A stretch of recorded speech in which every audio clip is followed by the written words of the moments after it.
Audax Randonneurs Alemannia, das 600 Kilometer Brevet 2024 zum Legoland Billund in Dänemark, 620 Kilometer in einem Stück fahren, einmal um die südliche Kimbrische Halbinsel in Dänemark, 30 Stunden lang, Gruppe fahren, bei Tag und bei Nacht, komm mit, sei dabei, Faszination Brevet fahren in der Königsklasse, das ist Audax. Hallo, hier ist Guido der Radwanderer und ich bin wieder ein 600er Brevet hier am Standort Kiel bei der Audax mitgefahren. Es gab diesmal einen neuen Track, die letzten Jahre ging es ja mal nach Seeland und diesmal ging es nach Billund zum Legoland. Also wir umfahren so ein bisschen die südliche Kimbrische Halbinsel, also Jütland und Schleswig-Holstein. Von Kiel beginnend geht es an der Ostsee hoch, an Flensburg vorbei, dann so nach 250 Kilometer werden wir Billund erreichen. Dann geht es rüber an die Nordsee, nach Esbjerg, gibt einen ganz langen Schlag von Esbjerg nach Friedrichstadt runter und dann zurück nach Kiel. Das sind so die Gates, die wir durchfahren müssen. Streckenprofil ist wieder recht flach, 2500 Höhenmeter gerade mal. So, also das soll alles mit. Anziehen werde ich Trikot, Hose, dann die Handschuhe, dann irgendwie nachts also ein Bandana, den Windbreaker. Eventuell haben wir ein bisschen Regen, deswegen Regenhose, eine kurze Regenhose und das ist eine Segeljacke eigentlich, so eine ganz dünne kleine. Die kommt mit, dann Armlinge, Beinlinge, für die Nacht ein Vlies. Zum Unterziehen unterm Trikot so eine ganz dünne Merino, Longsleeve nennt man das ja. Und 2 Socken. Ja, dann Standard-Reparaturzeug. Da sind jetzt diesmal 3 Schläuche mit und eine zweite CO2-Patrone. Und ja, die Reifen sind auch nochmal mit Milch aufgefüllt worden. Zum Schnellreparieren hier meine Würmer. Schere, Brille, so ein Piker für die Würmer. Dann Luftpumpe, Reifenheber. Bisschen Taschentücher, Zinkcreme. Meine Tabletten ganz neu jetzt diesmal dabei. Protonhemmer. Ein bisschen Basenpulver. Eine Zahnbürste habe ich dann noch mit, eine kleine. 2 Tüten für die Füße, wenn es dann, falls es doch noch regnet, dass ich die Socken trocken behalte. Ja, 2 Navis zum Navigieren, eins als Ersatz. Dann habe ich ein Frontlicht, 2 Rücklichter oder eigentlich 3 Rücklichter, einer kommt an Helm ran. Und dann noch hier mein Filmlicht zweimal, einmal für die Front vom Helm und ein für die Seite. 2 Ersatzbatterien, dann meine GoPro Plus Ersatzakkus. Und dann noch hier, die müssen nachts sichtbar sein. Reflektorband, bisschen Naschis, Zucker, also Schokolade und Zucker, so ein Mini, ich sag mal, Schloss kann man nicht wirklich sagen, so ein Wegschiebeschutz, also ein Stahldraht mit einem leichten Titan, also wie nennt man das, so ein Aluschloss. Ja, natürlich die Schuhe und den Helm, 2 Flaschen Wasser und ganz neu ist auch Suppe, also das ist Dahl nennt sich das, also Linsen mit Kartoffeln und Wurzeln, weil ich ja dann doch irgendwie zu Übersäuerung neige. Und deswegen kommt das Ding mit, das habe ich hinten zum Clip hier, das kommt dann hier, habe ich hier an der Seite diese Adapter für, das heißt, ich kann mir das hier sichern, stecke es dann oben rein, mal gucken, ob das alles dicht bleibt. Kommt dann noch in eine Tüte, falls das Ding doch da aufgehen sollte, hier bei dem ganzen Gewackel, dass mir nicht hier die ganze Suppe nachher übers Rad läuft. Ja, also das kommt jetzt alles aufs Rad. Und dann geht es auch bald los. Also Schere natürlich nach unten. Und die erstmal so. Das nachher auch. Klatschen wir mir nochmal voll. Der kommt hier. Das kommt dann hier rein. Navi kommt hier rauf. Und die GoPro, da habe ich ja diesen Halter für. Der kommt dann einfach zack hier rein. Und die kann sich dann auch nicht verdrehen. Hier ist so ein so ein Lochgitter auf meiner Beißplatte und hier ist so ein kleiner Dorn. Und wenn ich das hier so raufschiebe, also kann ich sie hier betätigen und dann bleibt die auch so. Oder ich kann sie halt einfach in die Hand nehmen oder so drauf beißen und so dass ich da immer ein bisschen filmen kann. Das ist auch so ein Adapter hier, kann ich auch jederzeit das Handy gegen machen. Ich muss das allerdings hier ab, das Teil. So kann ich dann auch filmen mit einer Handykamera. Ja, und ich mache ja mal meine Snickers oder irgendwelche Riegel, Müsli-Riegel, die packe ich mir mal hier gern auf den Rahmen rauf, weil ich da, die sind ja top eingepackt, die regnen nicht ein. In der Regel halten die auch die Sonne gut ab. Und wenn nicht, ist mir das eigentlich auch egal. Ja, und da habe ich jedenfalls aus dem Triathlonsport kennt man es bestimmt, dass man hier Gels immer der Reihe nach aufklebt, immer mit Klebeband drumherum, dass sie so ein bisschen geschichtet hier dann liegen.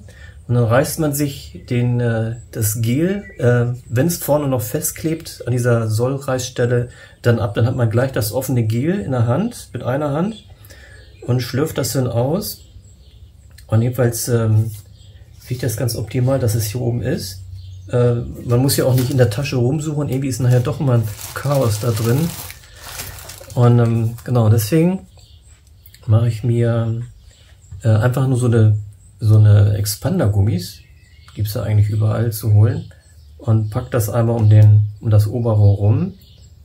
Und dann nehme ich einen Kabelbinder und ja, dann einfach nur zuziehen und so stramm, dass man jetzt hier zieht, dass dann nichts passiert. Also ich kann das hier doch ordentlich ziehen und die Gummis rutschen nicht raus. Also so viel Zug mache ich in den Kabelbinder rein. Aber ich kann es trotzdem, wie man es hier sieht, strammer machen.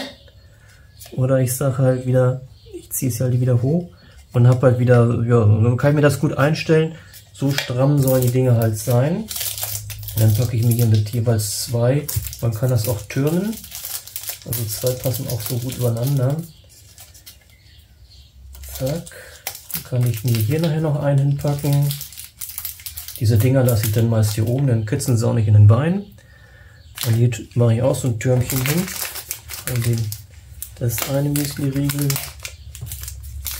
den zweiten. Ich fahre hier auch schon, man sieht hier schon, das ist eingezwängt, schon einige 100 Kilometer mit mir rum. Also es ist immer fürs Training meine Notnahrung, die ich in der Regel dann aber auch gar nicht brauche. Und ja, und so hat man immer Überblick, was man hat da sofort den Zugriff drauf. Und sie stören halt nirgendwo, man muss nicht im Gepäck rumwuseln, wo die Dinger jetzt sind, oder dass sie dann stören, wenn ich anderes Zeug haben will. Bei sowas habe ich noch nicht so die richtige Lösung gefunden.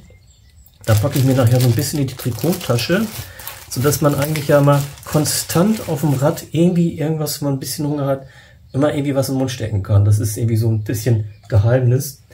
Ja, und jetzt mal gucken, ob das hier, weil das ja alles Zucker ist, ob mich das hier hilft oder das mich schützt, diese Protonhämmer hier nicht zu benutzen oder benutzen zu müssen. Die habe ich jetzt zur Sicherheit mal mitgenommen. Ich habe jetzt schon so 3 oder 4 Mal so einen Einbruch gehabt wegen Übersäuerung. Nehme ich jedenfalls an, dass im Magen irgendwie nichts mehr gestimmt hat. Ja, und dann den schmeiße ich nachher weg unterwegs. So ein einmal einigermaßen stabiler Topf, weil ich glaube, da war mal Sauerkraut drin. Und die habe ich hier hinten an der Tasche, habe ich diese Clips, die man eigentlich überall die bewahre ich mir mal auf. Und dann klipse ich mir das hier an. Das heißt, wenn ich nachher die Tasche voll habe, dann kann das entweder hier an der Seite so hängen.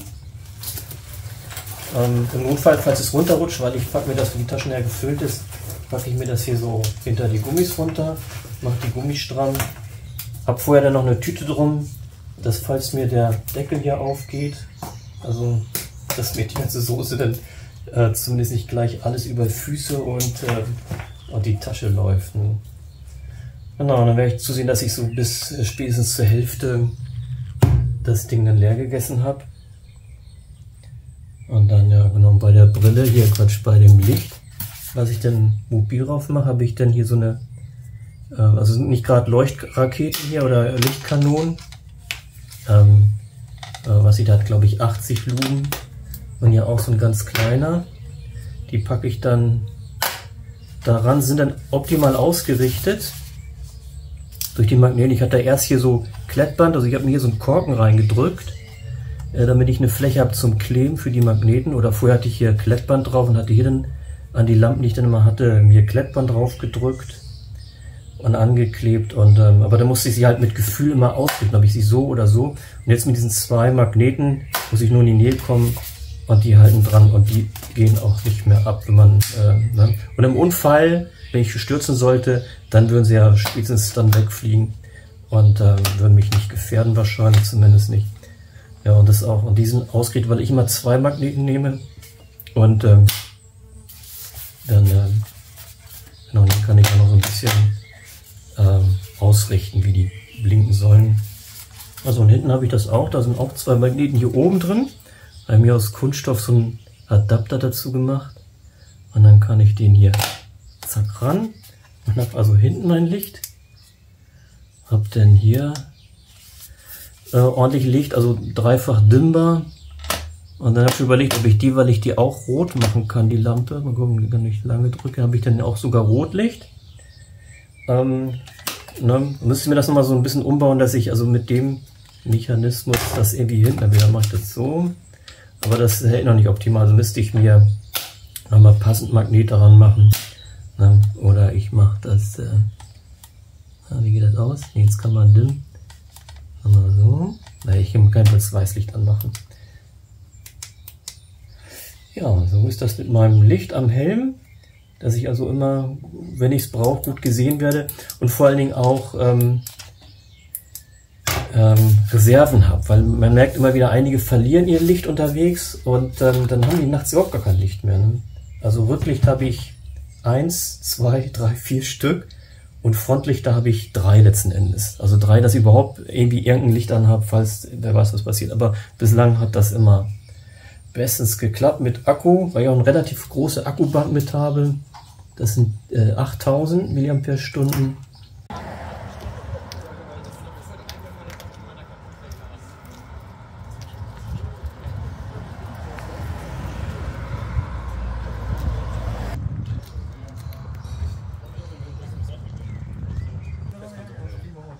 Oder hast du eine Rückwärtsposition?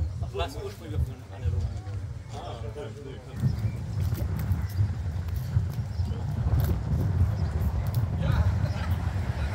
Mal ein paar Worte sagen jetzt.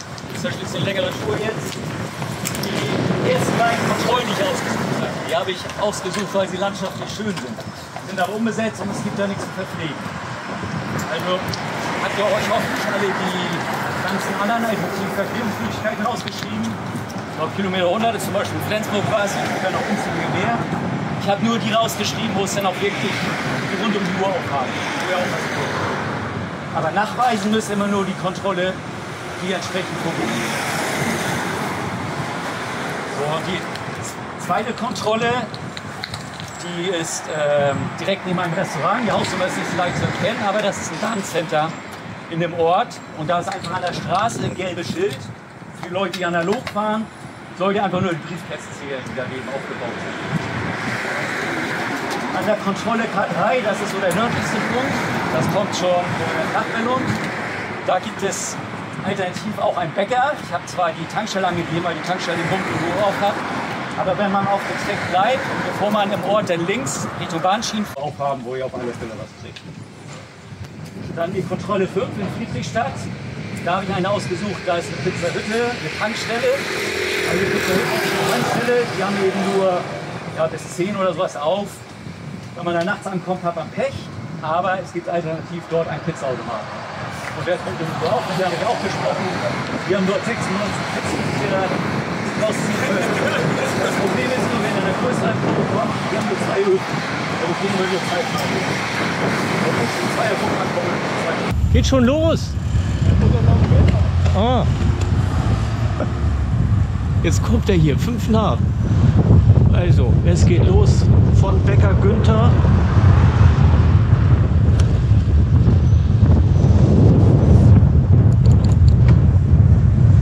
Auf zum 600er. Vielmehr 620er.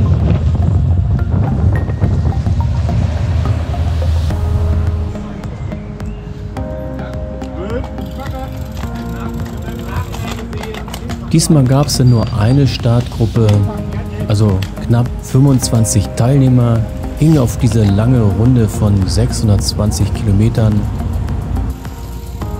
Ziel war ja einmal zum Legoland zu fahren, ging dann rüber zur Nordsee und wieder runter.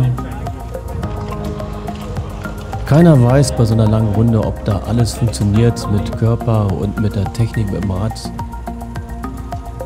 Also es wird Pannen geben, ich habe auch eine und bin auch bei zweien dabei.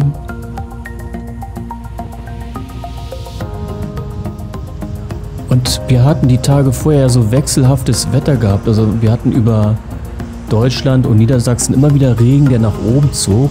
Und auch heute war das der Fall, aber er wird nicht nach Schleswig-Holstein kommen. Da haben wir Glück. Das war wohl auch der Grund, warum ein paar Leute abgesagt haben, nehme ich zumindest an. Aber auch die Temperaturen waren gut, also es wird schön warm werden. Wir hatten halt 46 Anmeldungen. Es gab dann diese 19 Absagen. 7 werden nicht finishen. Wobei also 2 davon gezielt bis nach Kiel reinfahren, aber dann zum Bahnhof wollen. 3 hatten wir, die gar nicht gestartet waren. Und 17 Leute werden nachher das Ziel erreichen. Sind alle mitgekommen, ja. Obwohl rot war, aber wir dürfen dann ja rüber. Sofern wir zu Wagen bleiben.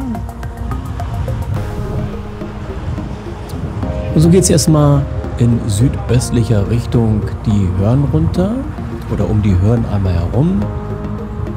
Also wir sind wieder unten an der Hörn von Kiel, Ende der Kieler Förde mit der Stehlerlein, die ist gerade da.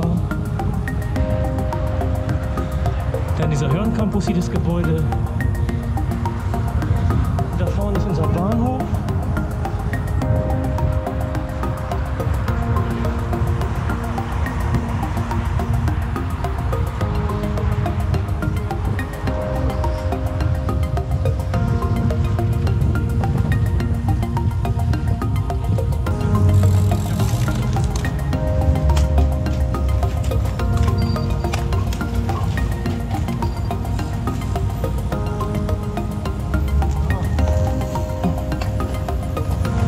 Hinterher.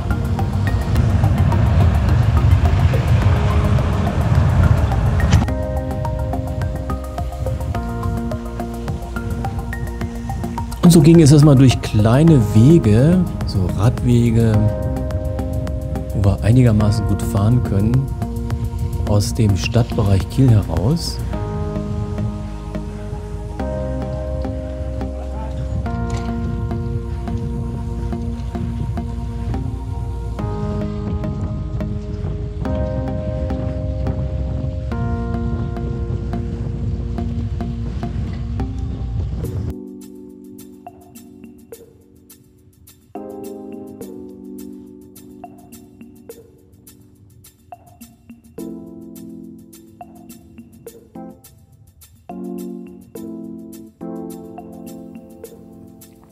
Das ist jetzt hinten beim Citypark, wo wir rumfahren, wo wir jetzt auch langsam Kiel verlassen.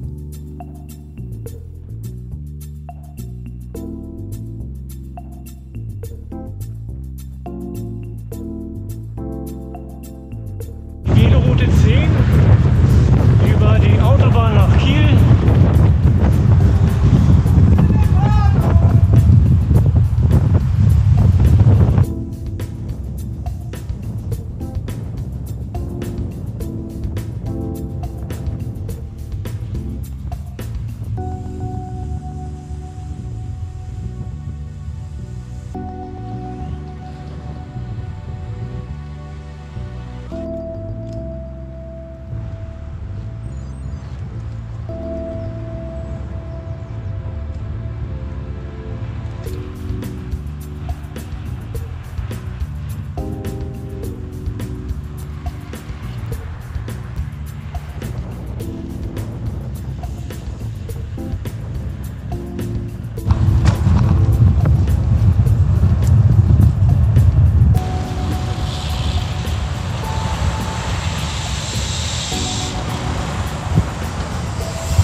So, dann sind wir aus Kiel raus.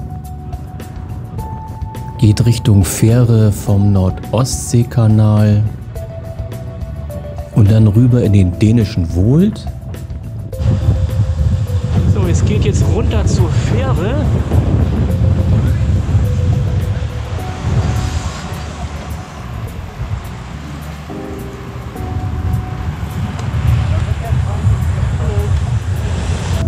Die erste von 3 Fähren.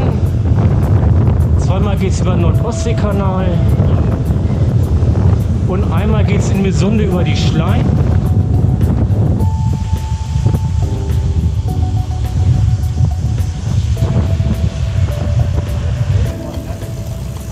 Aber dann alle absteigen. Ja, das war irgendwie neu. Man sieht auch da dieses Gefahrenband und diesen Gefahrenkegel. Irgendwas muss da wohl mal passiert sein, weil Radfahrer dürfen nicht mehr auf die Fahrspur. Mussten alle an dieser einen Seite auf diesem Fußwegstreifen da sein. Ja. Jetzt kriegst du hier Pferd.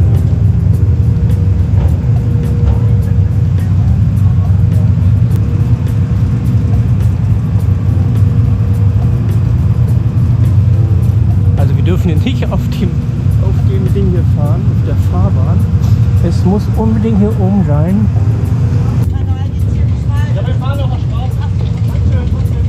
Und so haben wir dann in Landwehr mit der Fähre übergesetzt zum dänischen Wohld, also dem dänischen Wald, so heißt das Gebiet. Das ist so mein Heimat-Trainingsgebiet, da fahre ich sehr gern. Ich werde auch jede Strecke, die wir jetzt hier fahren, ausgiebig oft schon genug alleine gefahren sein.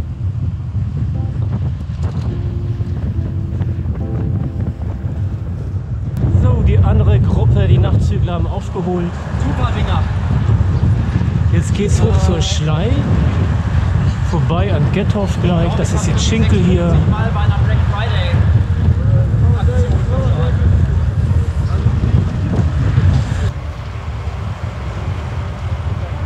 Und zu Anfang nehme ich immer ganz gerne die Teilnehmer auf, weil man weiß ja nie, ob man nachher vielleicht doch alleine fährt, weil man selbst eine Panne hat und dann hinterherhinkt und die Gruppe eigentlich nie wieder erreichen wird. So hat man mal alle einmal aufnehmen können und zeigen können.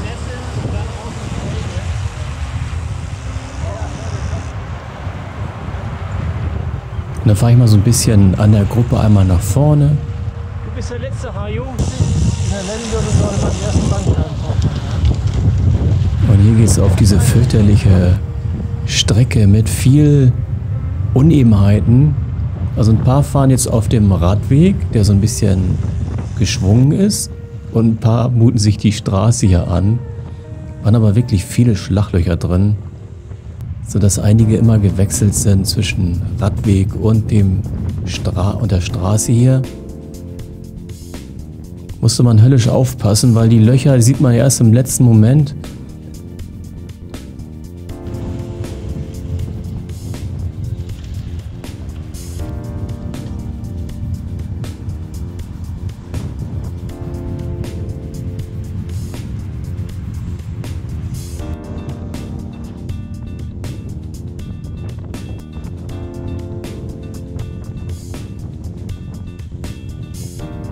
Aber das Wetter war wirklich fantastisch.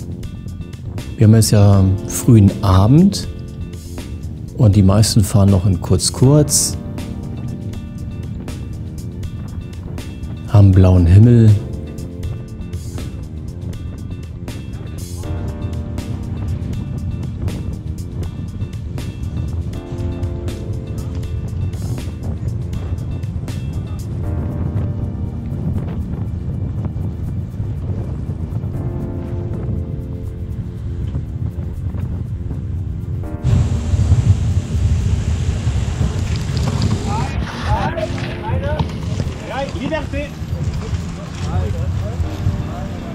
Das ist jetzt die Straße von Gethoff nach Bornstein. Es geht Richtung Eckernförde.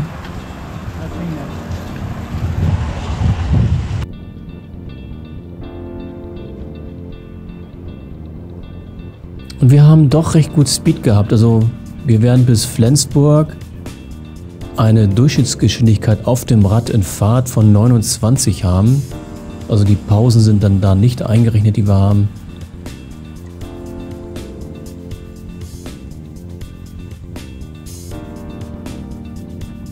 Aber der Durchschnittsspeed, der geht ja nachher runter. Also irgendwann so am frühen Morgen nach der Nacht wird die Pace also ordentlich absacken.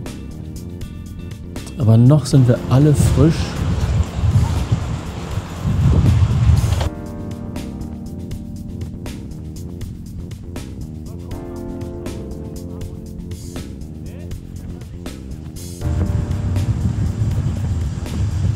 Der Wald jetzt vor Eckernförde.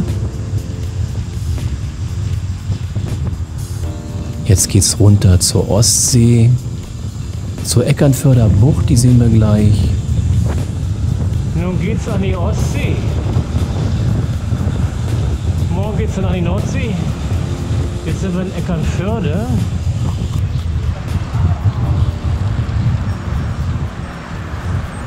Das hier der Südstrand in Eckernförde.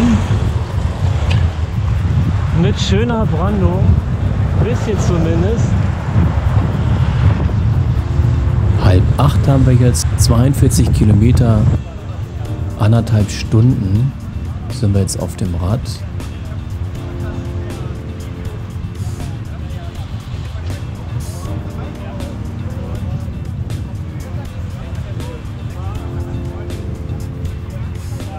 Und wie man hört, wir fahren immer paarweise ganz gern, zwei nebeneinander und wechseln uns dann immer ein bisschen ab, wer vorne ist. Und es wird sich angeregt unterhalten. So, das ist jetzt Ausgang von Eckernförde und es geht Richtung Schlei. Jetzt sind wir an der Schlei in Gesunde. Zweite Fähre. Genau, da schlutsche ich einmal. Wenn man Pause hat, egal wie viel drin ist, raus damit.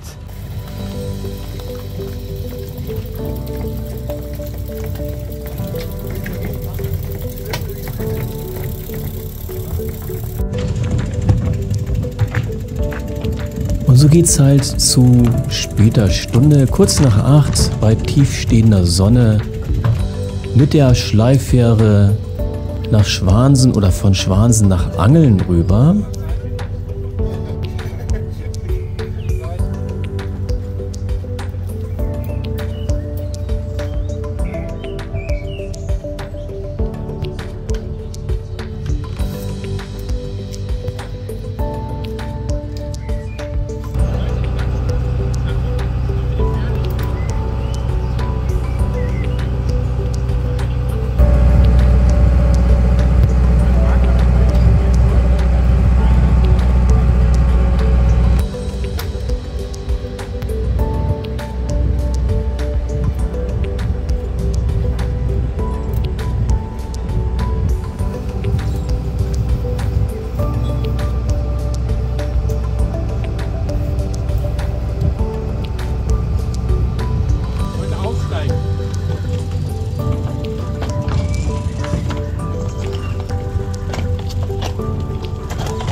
Und wir fahren in einen traumhaften Sonnenuntergang mit ein bisschen Wolken, schöner blauer Himmel. Noch in recht großer Gruppenstärke. Aber es wird lange Zeit eine große Hauptgruppe geben, die ganze Zeit. Nur ein paar wenige werden jetzt den Anschluss verlieren in den nächsten Kilometern. Aber ich habe von den Gruppen GPX-Tracks bekommen, sodass ich jetzt so gleich eine Karte einblende, die zumindest zu Anfang wir noch alle zusammenfahren. Immer so eine Zahl von 1 bis 6 je Gruppe ist da zu sehen. Und wie wir uns dann erst später zur Tour dann ein bisschen weiter auffächern und aufteilen werden.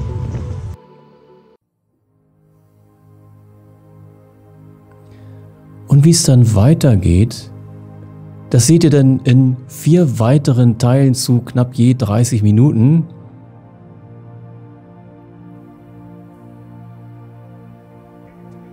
Also es war wirklich oder es wird eine sehr schöne Tour werden.